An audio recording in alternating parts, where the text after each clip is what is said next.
மிளகாய் கத்திரி இதோட விதையை வந்து என்னென்னு தான் சொல்லுவாங்க, விதைன்னு தான் சொல்லுவாங்க. மிளகாய் கத்திரி விதை, அதோட வித்து பெயர் என்னென்னா விதை.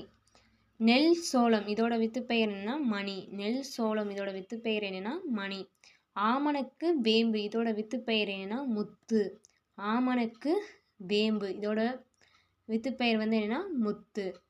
பலா மா இது வந்து என்னென்னா வித்து பெயர் என்னென்னா கொட்டை. வித்து பெயர் கொடுத்துருக்காங்க. மிளகாய் கத்திரிக்கு வந்து என்னென்னா விதை. மிளகாய் கத்திரிக்கு வந்து என்னென்னா விதை. நெல் சோளத்துக்கு வந்து என்னென்னா மணி.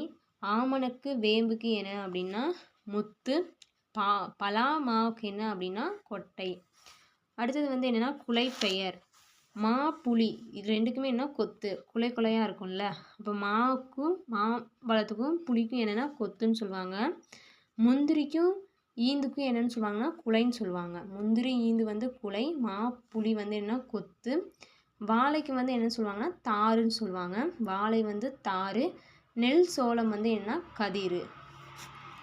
அடுத்தது வந்து என்னென்னா உள்ளீட்டு பெயர். நெல் கரும்பு அதுக்கு உள்ளுக்குள்ளே என்ன இருக்குன்னா அரிசி. நெல் கம்பு வந்து என்னென்னா அரிசி. நெல் கம்பு வந்து என்னென்னா உள்ளுக்குள்ளே என்ன இருக்குன்னா அரிசி.